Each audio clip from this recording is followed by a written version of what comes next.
today. My name is Puneet Singh Jaggi, and I'm your host for the webinar.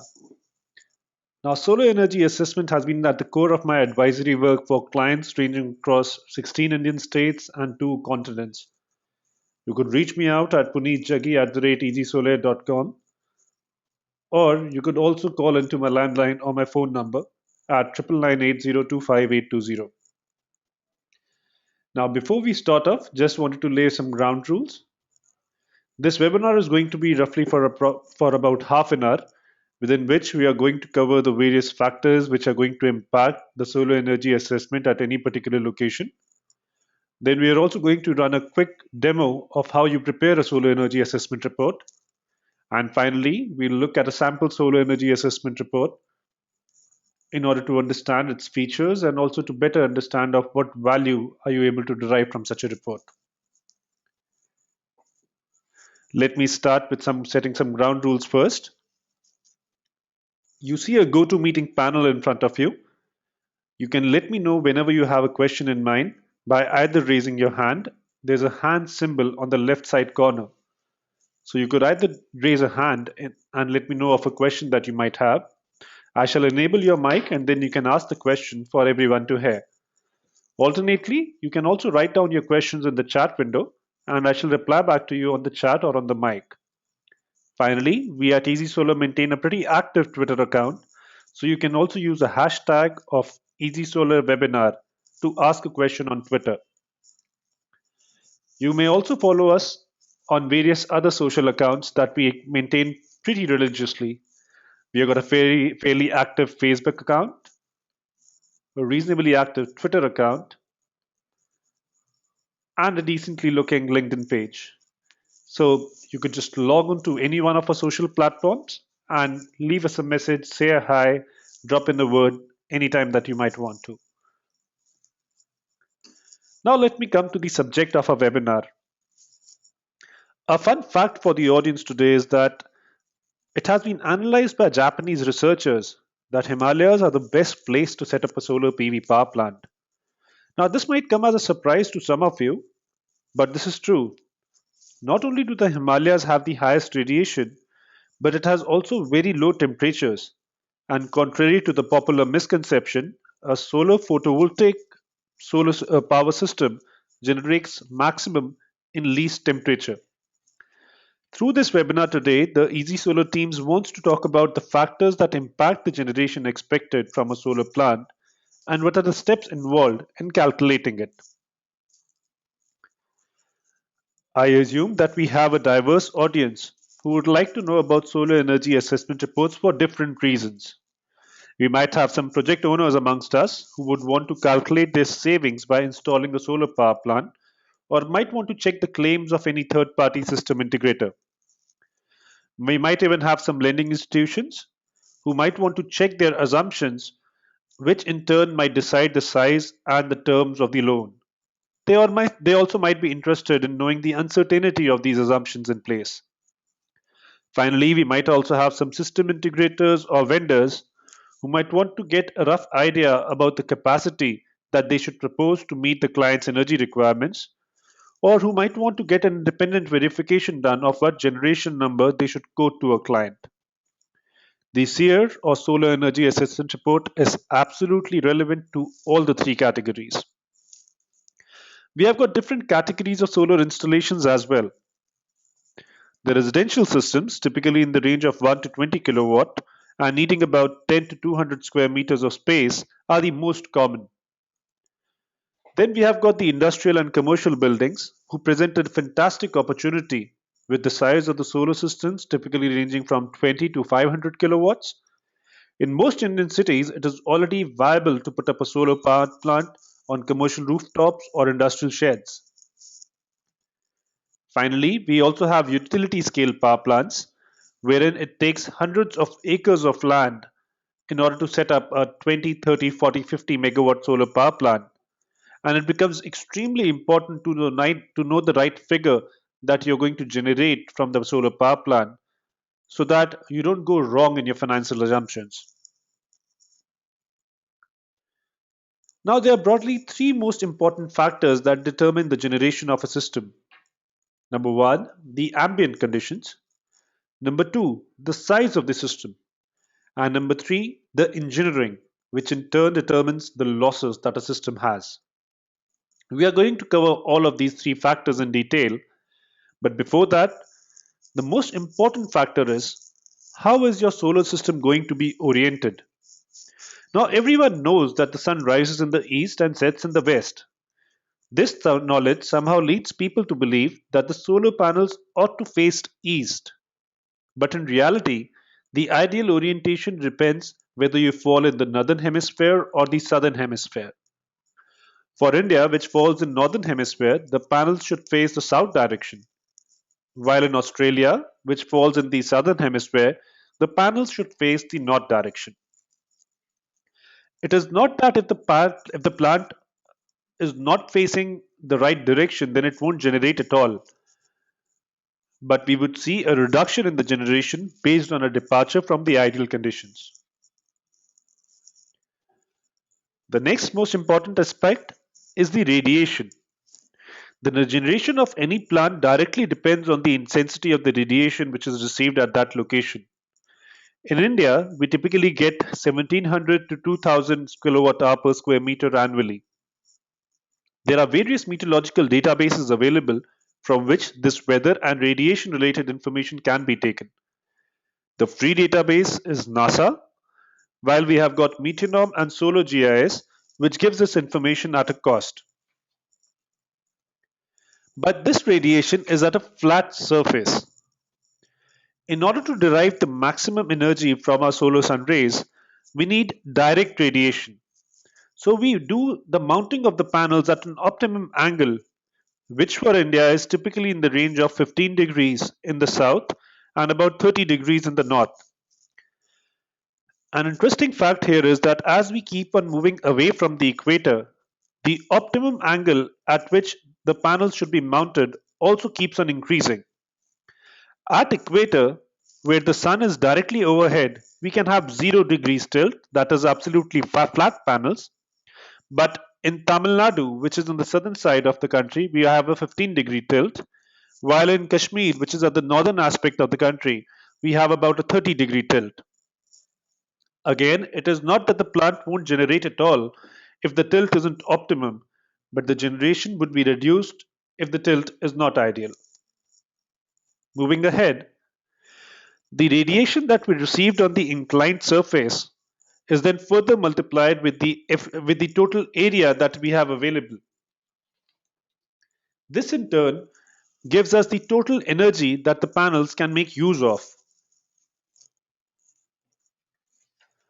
Further, these panels then convert the energy which is falling upon them into DC current.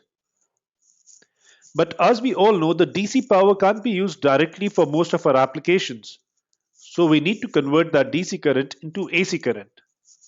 Now, the amount of energy that typically a solar panel is able to change from the radiation into DC current is denoted by its efficiency.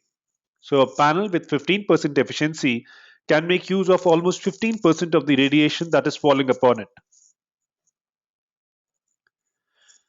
The next aspect is the conversion from the DC current to AC current. The DC energy that we produce from the panels is reduced on account of a variety of losses that there are in any plant. These losses include module related losses, which are linked to the dust which gets accumulated on top of modules, the quality or the mismatch of the modules, and finally the temperature in the surrounding conditions. Now, temperature plays a pretty important role, particularly in hot and very cold geographies. The reason for that is that most of our solar panels are made up of silicon as a raw material, and silicon as a raw material works best at lower temperatures. A simple example of this is our own computers, which have fans right below them in order to keep them cool so that the silicon microchips are able to work better. The next loss that we have is the inverter related loss, which is directly linked to the efficiency of conversion from DC current to AC current. And finally, we have other losses like cable losses In case we are using a utility scale power plant, there we also have losses which are related to the transmission as well as to the transformer. We might also face some losses on account of shadow and auxiliary consumption depending on the size of the plant and the location and the surroundings. Now, the general process which is followed in order to actually do these steps is that the location details are first fed to the meteor databases like NASA's Solar GIS or Meteornom. Over here, as I said, NASA is a free database, whereas Meteornom and Solar GIS are paid databases. This data is then fed to the industry standard software, which is PVSYST. Now, this PVSYST then finally gives us the estimate of the energy generation that we can expect from a solar power plant. The unfortunate problem, however, in following this process is that number one, these databases and the software is expensive. So if you want to set up a solar power plant on your roof or you want to check whether it is going to be feasible at all, you don't want to spend hundreds of thousands of rupees in order to just get to the right energy assessment. The second problem is that these softwares are not so easy to navigate by a beginner, which means that it requires expertise. Even though you might be able to hire the services of somebody in order to be able to give you this generation number, typically that somebody would be a system integrator with a vested interest to give you the right or the maximum numbers. So the third problem with this work is that these results might not be necessarily independent. In order to take care of these problems, we need to introduce to you the Solar Energy Assessment Report, which is a recent product launched by ezysolare. Now, in order to make you understand the Solar Energy Assessment Report, I'll just take you through a very quick demo of how do you actually prepare a Solar Energy Assessment Report.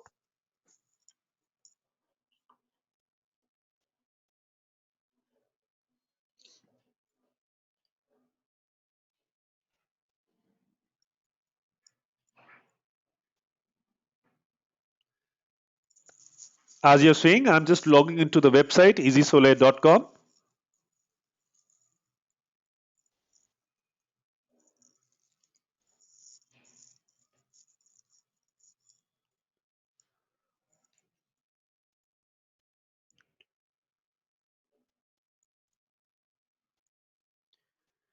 We have got two products as of now on the website.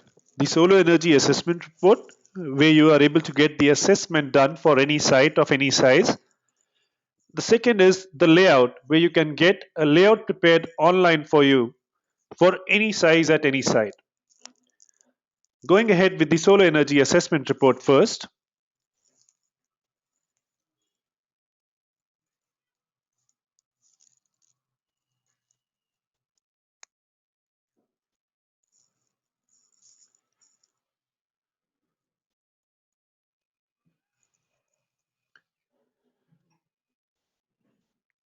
Preparing a solar energy assessment report is a very simple 5-step process. The first step is to give in the geographical coordinates of your site so that we are able to get the right radiation data of the site from the relevant databases. The second step is to give some basic technical specifications of size and type of equipment and inverter that you want. The third step is to just check your electricity tariff so that we can calculate the savings that you will be able to make from the plant. The last step is to choose the database and finally to make an actual order and add to cart. Starting with the first step, I can fill in my geographical coordinates or give my address in order to specify my exact location. In order to give my coordinates, if I know it well and good, otherwise I can also make use of this Google Maps in order to clearly identify where exactly my site is. As you may see it opening on your screen as well. So the last option that I have in front of me is that I can also use the get my location feature, which can easily be use to get my exact location for this particular site. This is particularly handy if you are going to make this report on mobile phones or on your iPads or tablets. Going ahead,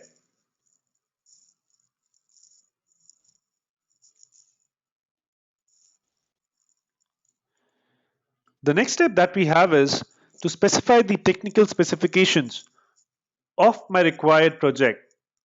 As you see, we have got the capacity. Say you want a 10 kilowatt or a 100 kilowatt or a 1 megawatt system. You also have the optional field of specifying your shadow free area. So if you want a 100 kilowatt to be set up in a smaller area, we are able to calculate the shadow losses and let you know about it as well. We can also specify the type of area, whether you want a roof mounted system or a ground mounted. We further move on to specify the modules and the inverters. We have got options of choosing from poly, mono, thin, any kind of module that we want. Within inverters, we also have an option of choosing from string and central inverters. Finally, we also have an option of adding multiple sets so that we can order multiple reports for the sake of comparison from the same location. For the purposes of this demo, I'll just choose one single set. Assuming that some of you might be beginners to the solar industry, we can also use the standard parameters to populate all the fields. And after using these standard parameters, we can modify it according to our requirements. For example, I want a 100 kilowatt system. I've got a rooftop system. My roof is flat or it can be tilted. Let me say that my roof is tilted. Since if your roof is tilted, your orientation is going to play a major role in determining your exact generation. I need to also specify my orientation. Say my roof is tilted towards north direction with a 15-degree tilt.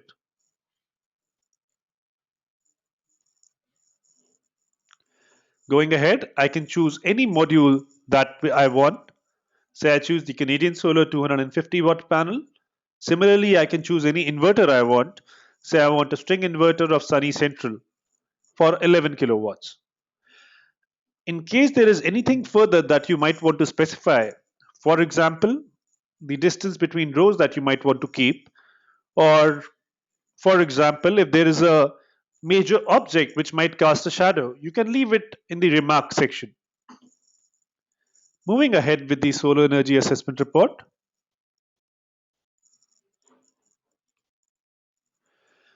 the next step is to specify the electricity tariff.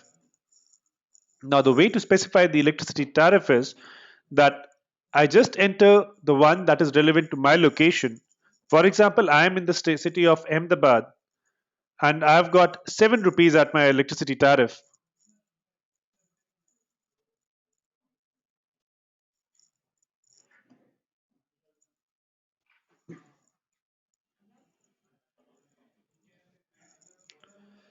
The next step after that is to specify the database from which I can choose the meteorological data. As I was explaining earlier, we have got NASA, Meteornom, and Solar GIS databases. Since NASA is the free database, therefore the charges for the NASA report are the least. The charges for Meteornom report are the next higher, and Solar GIS has the highest charges. Over here, as I can see, that we have got 20% discount on ordering all three SEARs together. In addition to this, we have got a variety of other offers which the users can take into consideration while ordering. For example, we can get 500 rupees as a credit the moment we share with our friends on social media. For the first 1,000 users, we have got 10% off for the first 3 months, and for the first 100 users, we have got 25% off for the first 3 months. In addition to this, we also have a small welcome gift for everybody who signs up with 1,000 rupees worth of free credits. For the sake of my demo, let me select all the three resources so that I can claim a maximum discount.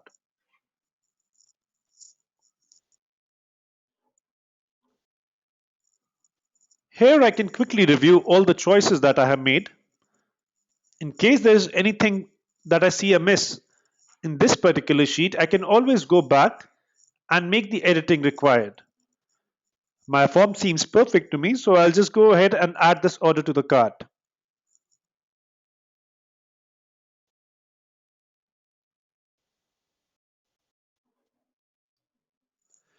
As you see over here, we are reminded again of the discounts, but in addition to that, we also have various other options. If I want to edit my report, if I want to order a layout at the same site and claim another discount, or if I want to order another seer for another site before I proceed to the payment.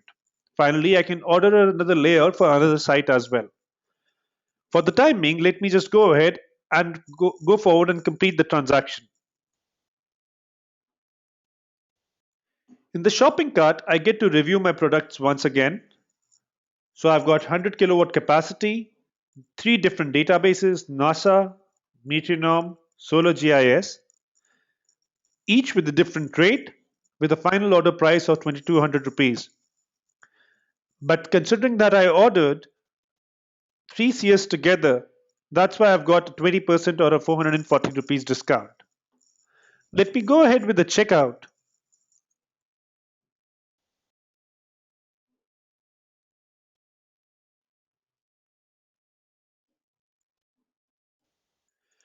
Now, as you can see, that I can check out as a guest for those in a hurry, but I can also sign in with any of one of my social profiles, or I could go ahead and make a new account giving my email ID and my password.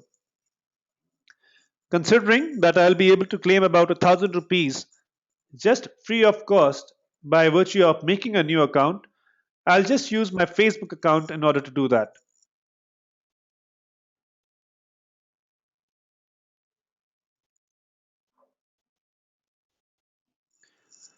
Oops, my Facebook account seems to be logged in by my business page, so I'll just go ahead and use another account instead.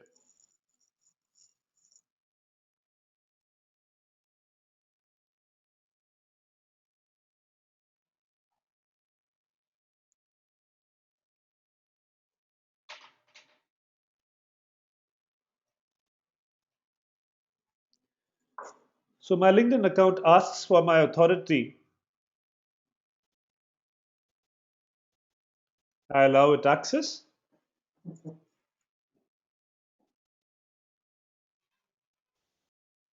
and within a few seconds, I'm able to make an activation on ezysolare. Going further ahead, you might also notice that I am also amongst the first 100 users, and hence I've been able to claim a further 25% off. Also, now I have got about 1000 credits available to me, because of which I get a further discount.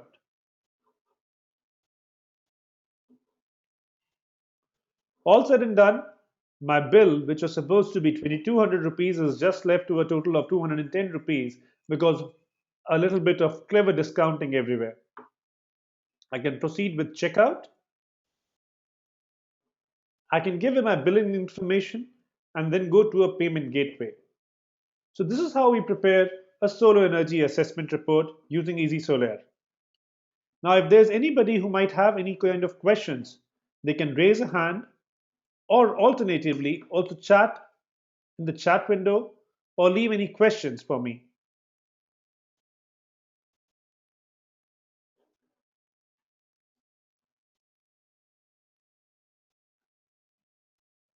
Either I have been very good in the webinar or none of you have been able to follow me. I'm not able to see a single hand going up. Yes, so Mr. Sejal Sheth has a question. I'll just put him on. Yes, Mr. Sejal. Yeah, the question here is that basically, is this only about being able to assess the requirement and therefore plan a capacity accordingly? Very valid question, Sejal. So the question is that the what is the actual usage of SEAR report? I mean, can we only use it to assess the capacity of a system and to check out the requirement? Well, different people use SEAR reports in different manners. Some people use it in order to be able to check the numbers given by somebody else. Some people just want to find out how much their rooftop will be able to generate. Some others will also be able to use it in order to check out the best technology to be used at a particular location by making multiple SEAR reports with different combinations of modules and inverters, and hence the best possible generation to be obtained. So, my point is that a lending institution, a project owner, an EPC contractor, or for that matter, a state nodal agency or a vendor would be able to use a SEAR report in different formats for different requirements. I'll also quickly walk you through what a typical sample report actually looks like to give you a much better idea.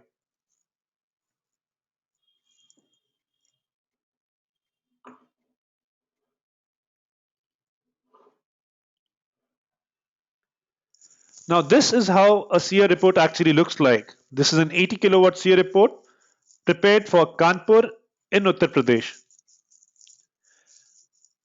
First, we go through the basic content of the form that a user has actually filled in: the geographical coordinates, the technical specifications, the electricity tariff, and the type of SEAR. We go through the methodology based on the database which has been chosen: NASA, Meteornom, Solar GIS. We get into the software details and the process which is actually followed to actually make the report.